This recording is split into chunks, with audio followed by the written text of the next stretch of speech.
A Kentucky Wildcat? We don't know. We're going to have to find out. But we are going to go to the Jayhawks, and we're going to talk Kansas right off the bat here as they will be taking on North Carolina, Wilmington here. Big number, 23. Total also up there, 159.5. And it feels like this Kansas team, Steve, is still in one of these trying to find rotations. I mean, they played 15 guys in that last game against Oakland, which I doubt very much that's going to continue. But this is a big number. It is at the, Fog Allen, which is never an easy place to play. Both teams undefeated here. What do you think we're going to get from KU tonight? Yeah, I've talked about this before, I think, on this show, but I've got some connections to the Howard staff, and they apparently got almost $1 million to play at Kansas back in week 1. And I still will take that for a 1/100th of that. I will take a team up there to play and lose by 27 or whatever it was. So Kansas still maybe trying to find themselves, but they haven't exactly been, stepping up in class here so far this season. Wilmington is always a little bit of a dangerous opponent. Everyone remembers their glory days in the CAA where they made the NCAA tournament under Jerry Wainwright and some of the other staffs, Brunell, who then went to Clemson. But I watch this Wilmington team every year, and they have not been quite the same opponent for William & Mary in years past that they were the dominant team in this conference. So I think, once again, it's up to Kansas how much they want to win this by. And early in the college basketball season, just like the college football season, very rarely do I step in front of these big favorites because they usually kind of dictate how much they want to win by. And the fact that Kansas has been a little up and down so far, I think we see a margin win here. And we have seen the early money come in on Kansas as well. It opened 22.5 up to 24.5 right now across the board, even getting closer to maybe some 25s.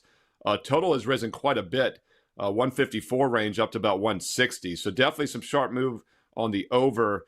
And I think that would correlate to the favorite being able to cover the big number. So if this is a high-scoring game now, 160, I think it makes it a little bit easier for Kansas to win by 24.5 or more. Yeah, it's not like we haven't seen Wilmington, Brian, score a ton of points in some of their games already. 92 points against Georgia Southern. USC upstate, they dropped 89, 90 points. So, it feels like the pace is going to be there. Kansas will score as many as they want. It still feels like Bill Self's trying to rotate different combinations of guys in. So do we trust them to get 20 by what? 23 and a half? What do you think? Well, I made it 24. So slight advantage on the opening line. But as Steve pointed out, money's been coming on Kansas. And you mentioned a couple of the teams that Wilmington has played. That's Georgia Southern and SC Upstate. They also scored 143 points against Mount Olive, which I believe is where Popeye went to school. Mount Olive. And so their offense has been doing very well.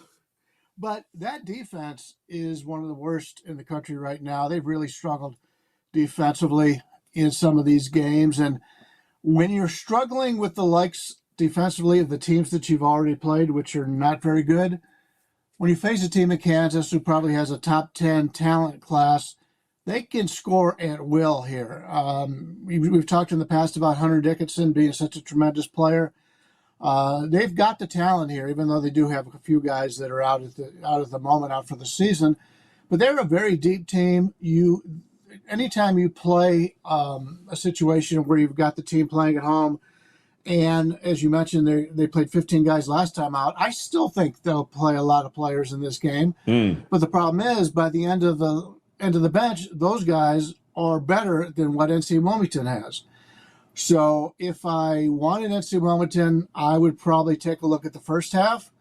If you're looking for a blowout, Kansas probably for the full game is probably a better bet. Looking at Kansas to go win the full game here to get the win at home here tonight. And let's face it, that they've had an interesting slate of games thus far here, not tremendously challenged outside of that one game in which everyone was watching early on in the season with them.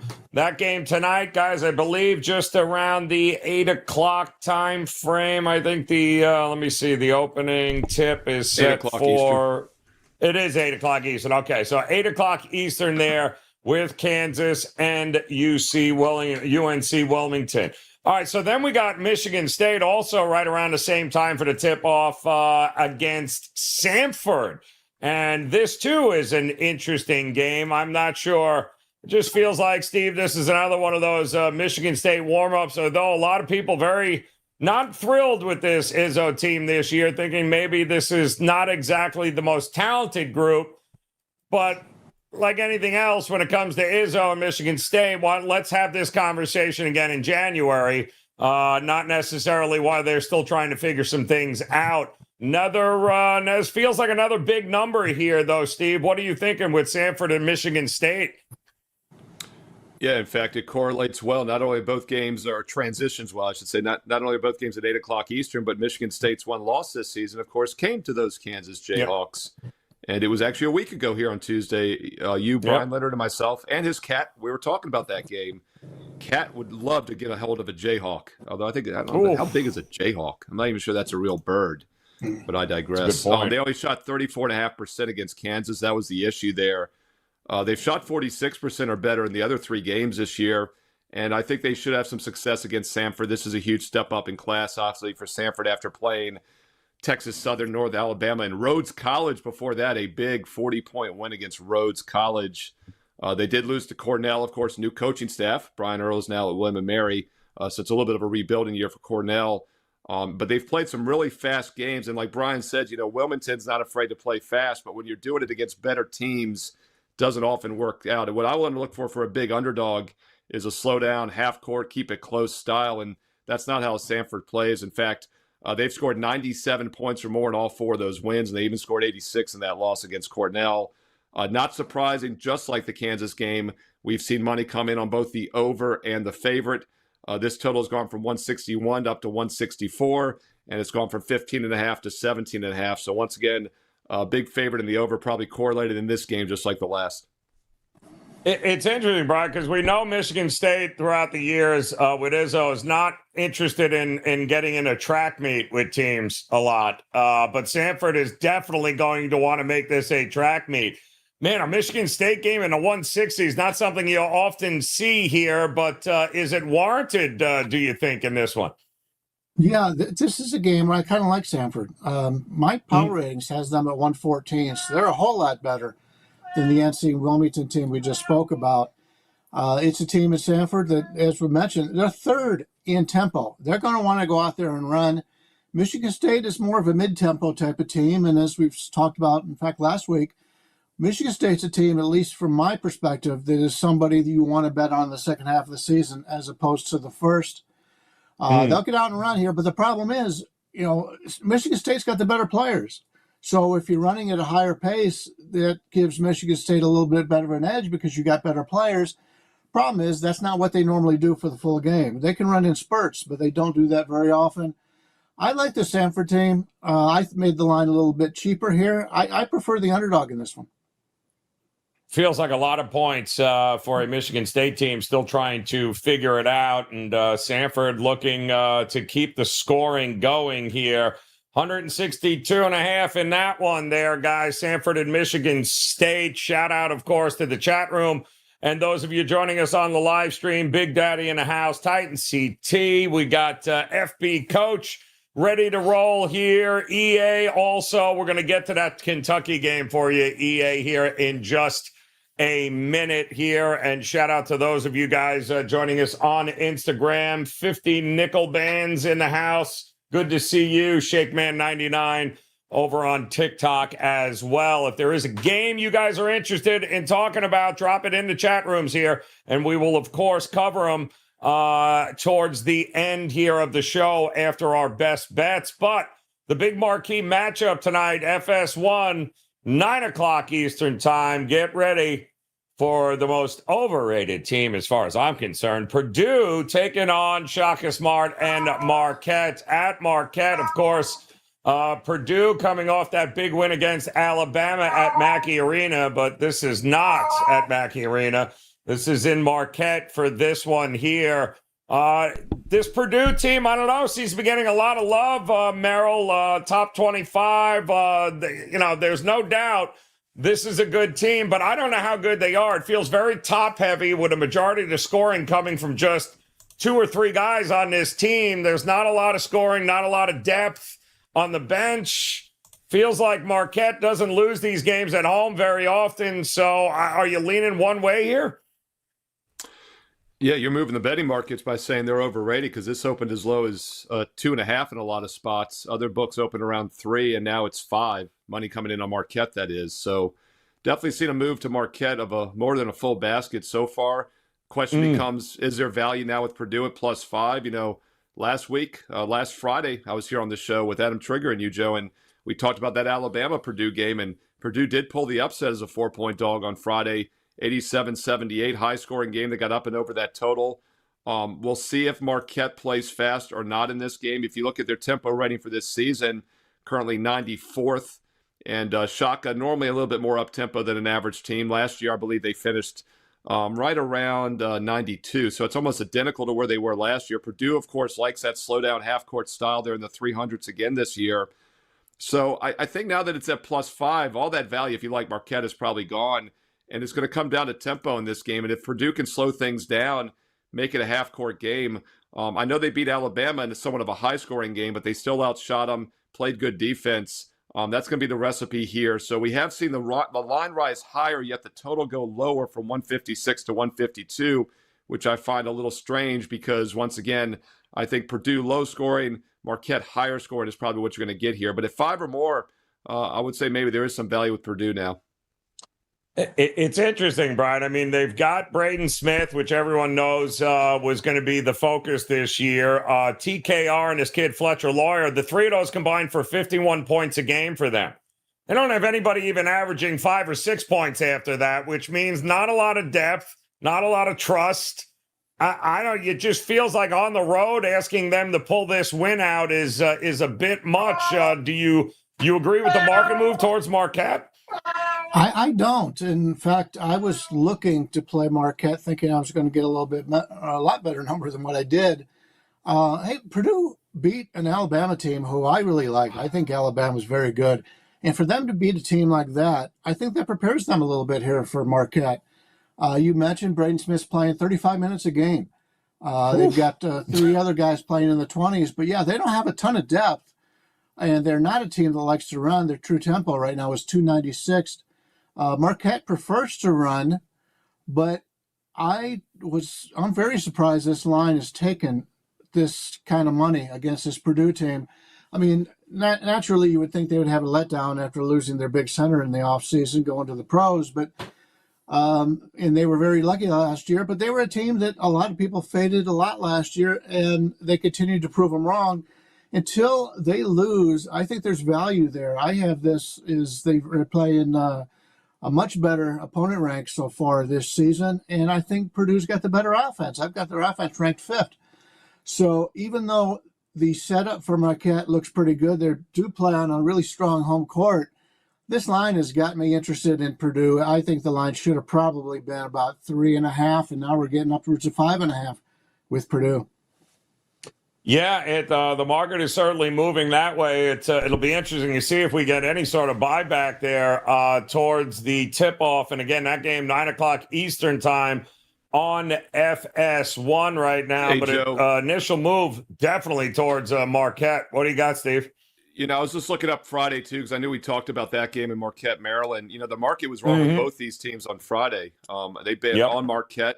They bet on Maryland, and Marquette ended up winning outright as a dog. But Purdue actually opened as a slight favorite in the overnights at some spots against Alabama, like a 1.5-point home favorite. Other books opened them as a 2-point home dog, and it closed like 4.5. So betting markets were way off in that Alabama game as well. We'll see if they're on or off here with this big move on Marquette this week. But like you said, people are definitely playing against Purdue so far. I think the one concern here is it is their first true road game, I believe. So I think that's maybe one of the reasons we've seen the money move a little bit. Yeah, Marquette 9-1 straight up in its last 10 home games. They got a pretty good home court as well. And it looks like, Purdue averaging 85 points a game in the early going, hitting 46% of their threes. Yikes. We'll see if they can keep that up here tonight. But maybe the over is not a bad look in this one as well. And I know a couple of you guys in the chat rooms backing certainly Marquette. I think I even saw a team total in there as well, Dan, as they are expecting some points in this game. I think the Marquette team total over 79.5 was Big Daddy's call there. So this will be a good one here tonight, and it should be, as we've got two pretty good programs getting ready to go at it at 9 o'clock. And then we've got, of course, Kentucky. And this is an interesting one, too, taking on Lipscomb. Now, Michigan State and Samford, we talked about it, Brian, and you liked Samford in that one. You thought maybe it was too many points. Well, I don't know. I mean, what do you do to Kentucky after that big win against Duke? I mean, is this a flat spot? Is this a letdown? Are you trusting Mark Pope and these Kentucky Wildcats to keep their foot on the gas? What do you think happens here? Well, that was my goal, was to fade Kentucky in this game. But when I take a look at Lipscomb, they've got three guys who play at least 32 minutes a game. Nobody else plays more than like 15 or so. Kentucky, their entire team is in on these games. They're not playing like they're starting five. They're going very deep in these games, and they are very athletic. And when you get a team like that going against a team that's really dependent on three or four guys for their entire game, I just don't see how Lipscomb stays in this game as the game goes on. I really wanted to fade them here. The line's not where I wanted it to be. But with Kentucky, with the depth they have, I would expect the letdown after playing Duke. That was a game that obviously two storied programs, and now they take down a Lipscomb team that nobody has much thoughts about. But I think Kentucky, as the game goes on, if they can hit their free throws, I think they can just pull away, because I just don't see any depth at all in this Lipscomb team. Yeah, they are definitely a quality mid-major, Steve, with Lipscomb and the A-Sun here, and they were picked, I think, preseason to be, one of the better teams there. They do have basically two guys that probably play all the minutes in the front court there, and that's about it. Obviously, they're not going to have the same depth as Kentucky, but my goodness, I mean, Kentucky has had the three teams that they have played here. I think, what are they hitting? 20% from three to teams that they have played, including Duke, who couldn't hit water if they fell out of a boat, and a neutral site game there in the second half. So I don't know. Some of this has got to regress at some point. Is 20 too many points here? Yeah, it jumped out to me as well, Joe. I always like to start looking at 3-point shooting here about 4 or 5 games in, because kind of like with turnovers in football, in the short term, it can lead to some misleading finals. And Kentucky's held their teams, the three teams, I believe, to just 25% shooting from beyond the arc. But then you look at Lipscomb, so far they're 5 games this season. They're shooting less than 32% overall. On the road, they shot 29%. And I believe they've played 2 games, actually 3 games away from home. They've shot 29%. So if you take out those 2 home games, their numbers have been even worse. So when you're looking at a big underdog, you want that 3-point ball to be in play to maybe cut within the big number. And I just don't think it will be tonight. And then as far as the letdown after Duke, it's a little bit less of a concern than normal, because that game was last Tuesday. Brian, you and I talked about it a week ago here at the show, and they haven't played since. And then they've got Jackson State on deck this from Friday, I believe. So it really isn't a sandwich spot. And I think with a week off here at home, and they play fast. You look at their other 2 wins this season, they scored 100 or more against both Bucknell and Wright State. Once again, when you're scoring a lot of points, it makes it easier to cover these big numbers. If you're going to play it, I would lay it the -21 with Kentucky. Looking at laying it with Kentucky here, and under 158.5 for Big Daddy. Says he doesn't think they're going to be able to get there, although I know there was a couple of comments in there with Kentucky half and full, because Mark Pope loves to run up the score, needs to impress the fan base. And that's all fine and dandy, but Mark Pope also loves to shoot threes, and if they're not falling, he's not impressing anybody. And that's the other problem that he runs into. So we'll see if they can get it done here tonight. It is a big number, but Kentucky, as well as Michigan State and Kansas, 3 teams as big favorites here, looking to impress their fan bases and get it done over these mid-majors. Couple of other games that we're hearing, guys, and don't forget, those of you guys joining us today live here on the stream, don't forget to hit that thumbs up. We certainly appreciate it. Hit the subscribe button if you haven't done so already. or the follow button for those of you on Instagram and TikTok hanging with us. We certainly appreciate you hanging. I've seen some questions on some interesting games here. And we'll look here at, and I believe it was YouTube Shorts, Dan, that we saw, if I'm not mistaken, regarding thoughts on the Iowa versus Rider over 156 and a half. And Rider, surprisingly, pretty darn good offensively, shooting lights out from three. And we already know that Iowa is going to love to run up and down the court, as McCaffrey is just going to love to drop 100 if he can. But this is an interesting matchup here. And I actually know a couple of guys that like Rider in this game. Merrill, are you leaning one way or another? You like the over? Rider keeps shooting the ball that way. They are getting 21.5 points in this one as well. It's interesting you talk about how well they're shooting, because right now, if you look at the KenPoms, there's 364 teams. Guess who's the second luckiest team in the country this year so far? It's Rider. Rider! So, now we've had fun with that, luck index in the past. And to be honest, I really don't use it, because as a handicapping factor, I haven't felt like teams revert back. Sometimes they're lucky all season. But it does catch your eye when you're talking about a hot shooting team, and then they're the second luckiest team out of 364. So we'll see how that plays out tonight. Yeah, Brian, Iowa usually spells overs, right? I mean, you're going to need some help here from Rider to be able to get up and over that total. But Iowa feels like can drop 90 points in this game, and they won't even think twice about it. Yeah, I've got Iowa's defense at 75th, which is pretty good. It's not great. And Rider's tempo is at 242, so they're not a team that wants to get out and run. Iowa's tempo is 16, so Iowa wants to get them into a track meet. I'm not that impressed with Iowa's defense, as I mentioned, 75th, but I don't think they're that great. But I will say that Rider has got a little bit more depth. They play a little bit deeper in this. They've got one guy, TJ Weeks, plays 34.5 minutes a game. He's probably the best all-around player, but they've got other guys. They go pretty deep. So if Iowa wants to run, at least they've got some players that can do that, so they're able to not end up having to bring in guys that they don't want to be playing meaningful minutes against a good Big Ten school. So, but I made the line right where it is, so I'm not finding any value in it myself.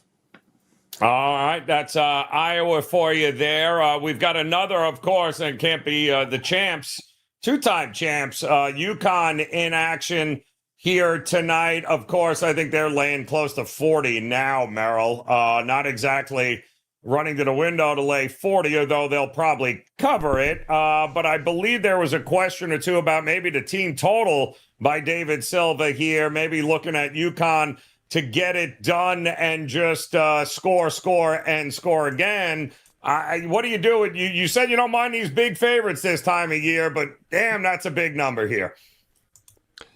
Yeah, I mean, I don't like to ask bad teams to do something good for me, and that's what you'd be doing here if you take the underdog here. Was it East Texas A&M? Yeah. I've never used a game involving East Texas A&M, and guess what, folks? I won't be starting tonight. Team totals around 92.5, 93. Yeah, I will say, Joe, as a good rule of thumb, if I can't name the nickname of one of the two teams playing, I'm probably not involved. But yeah, look, I like to lay the big numbers, but when you get to this range, what's the difference between a 37 or 39-point win? For UConn, it's nothing, but if you're betting this game, it's pretty important. All right, so I've got to ask. I know it was. I think I saw it on Instagram here, and who in their right mind trusts Villanova to lay 14 points here, Brian Leonard?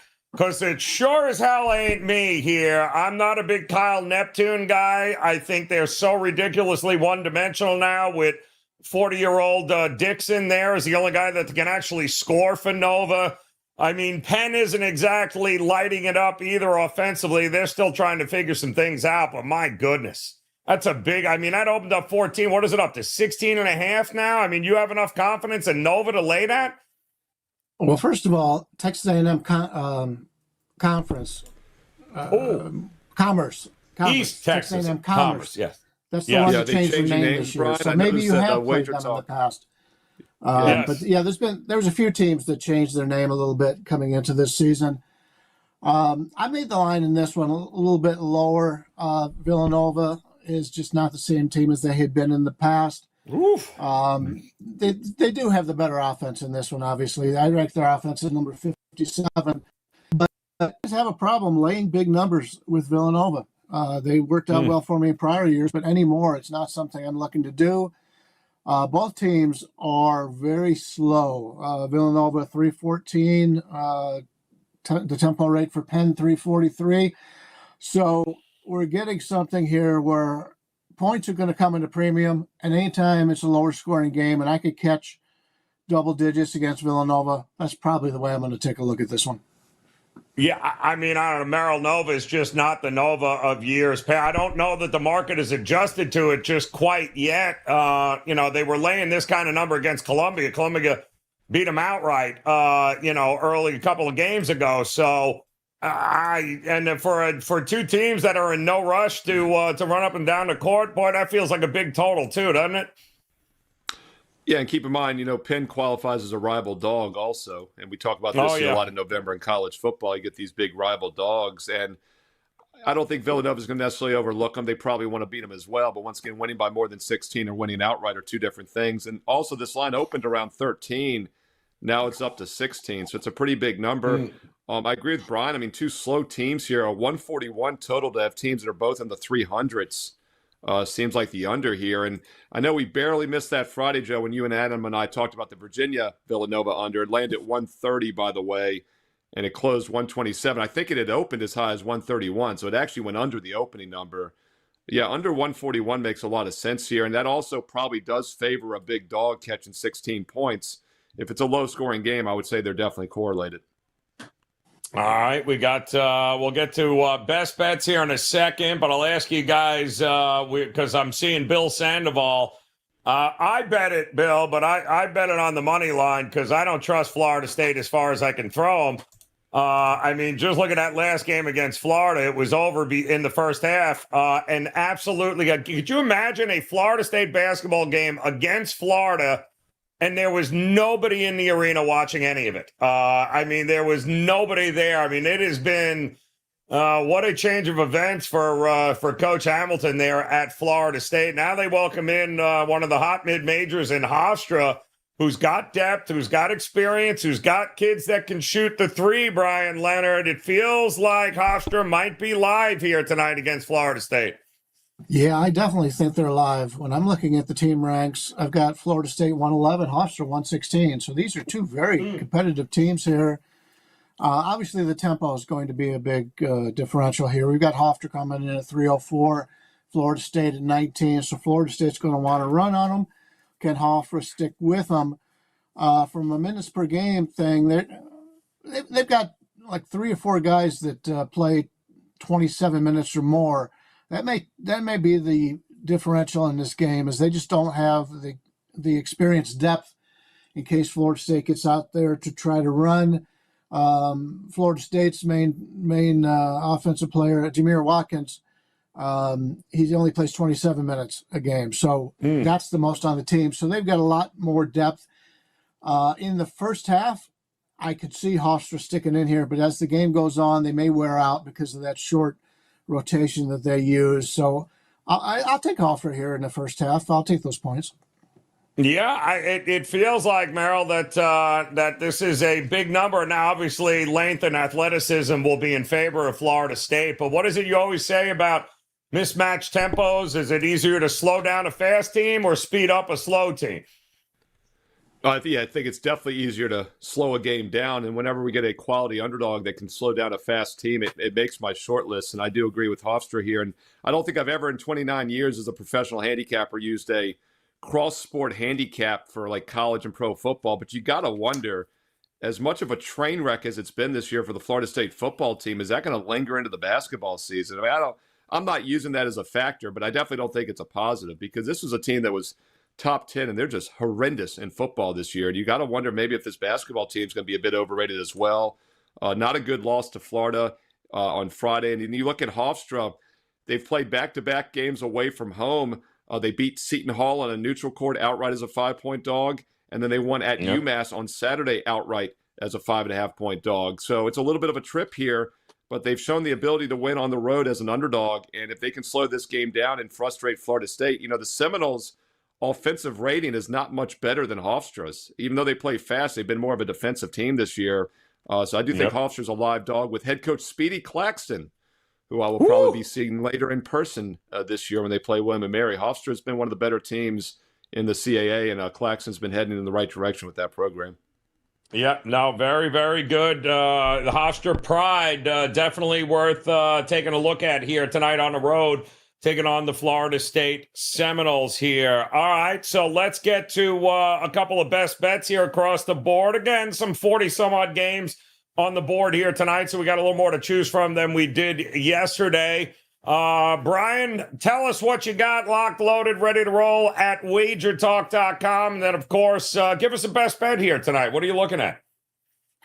Up at the website, I've got only my fourth 5% play in college football this year. That's going on Saturday. I've got that up right now. I also have another nice winner in the NHL going tonight. That's my $5 play. This is Customer Appreciation Day, so I use the hockey as the 5%, or excuse me, not as the 5%, but as the $5 play, and I'm number one in the history of Wager Talk and net profit in hockey. And I also have 3 plays up in college basketball, and one of them is the game that we spoke about earlier, Purdue against Marquette here. I just think Purdue catching this many points is the way to go in this one. They're a team that's been there before. They've been very deep. They're going into a hostile environment. Obviously, Marquette's playing very good at home, very well at home, and they've got a really tough home court. But this has got to the point where there's enough money here where I'm pretty confident that Purdue can take this one to the wire. And if I can get a team, quality team like Purdue catching 5.5 on the road, I'll take that as my best bet today. All right, going to back them. Get Purdue plus the points here tonight for Brian. Yes, it is $5 customer appreciation, which means, of course, there are best bets across the board for $5. Merrill, where is your $5 play and best bet loaded here today? $5. Woo! That's my $5. I go buy a best bet right now at WagerTalk.com because it is $5 Tuesday, and I do have a strong NBA best bet. I think the best value in basketball is actually in the pro card tonight. We cashed last night with the Hawks on Monday, and we're coming back with another NBA winner. I'm up over 200 units the last 3 years alone in just the NBA and profit at Wager Talk. I've got another strong best bet with an 80% instant discount because it is $5 Tuesday right now. Steve Merrill, WagerTalk.com. College hoops, I'm passing tonight. Nothing was strong enough, but of some of the games we talked about here, I was looking under 141 in that Penn Villanova game, but Penn has one of the worst rated defenses in the country. So I think of all the games we talked about, my favorite opinion would be Hofstra, the game we just mentioned, plus the 8.5. The sharp money's actually moved this from 7 to 8.5. I think a lot of that is because Florida State is off the loss against the Gators last week. But the Pride, back-to-back straight-up road dog wins, traveling well right now, slow down half-court style, and a veteran team as well. Well-coached team also with Speedy Claxton. Take a look at Hofstra plus the 8.5. I think we get some line value now. If they can slow this game down, it might be able to frustrate the Seminoles who like to play a lot faster. All right, looking to get it done with the Hofstra Pride for a best bet. And listen, it's only fair since Brian Leonard is on the show here tonight. My best bet is going to go with his Cleveland State Vikings tonight, and Dennis Gates taking on Minnesota. I don't understand this spread at 14.5, given the fact that Minnesota only plays to mid-60s, maybe even high 50s possession-wise, and asking them to win by this kind of number for a team that is not going to be running up and down the court and who has issues rebounding the ball, I think is a little crazy. So I definitely think Cleveland State can keep it within the 14.5, and I think they'll have a couple of extra opportunities and possessions because of the way Minnesota plays in order to stay within that number. So I think there's value on Cleveland State tonight. That is the way I am looking as a best bet. And don't forget to take advantage of that $5 Tuesday at Wager Talk, guys. Merrill, as well as Brian Leonard, lock loaded, as is everyone else over at the site, WagerTalk.com. Go grab those $5 best bets as college hoops is off and running. And get ready, of course, NBA tip-off show coming up Steve Merrill will hop in the host chair there as Ski Prophet, as well as Rob Vino. They'll get you all caught up with the NBA Cup. Another week here. Tuesday night games across the board. We'll have you covered there. Don't forget to hit that like button, hit that subscribe button. Come back and join us again. We'll be back on Thursday for another edition of the College Basketball Tip-Off Show. Until then, guys, best of luck with all your plays. We'll see you again for the NBA Tip-Off Show coming up in about 40 minutes. We'll see you then here on WagerTalk TV. Good luck, guys.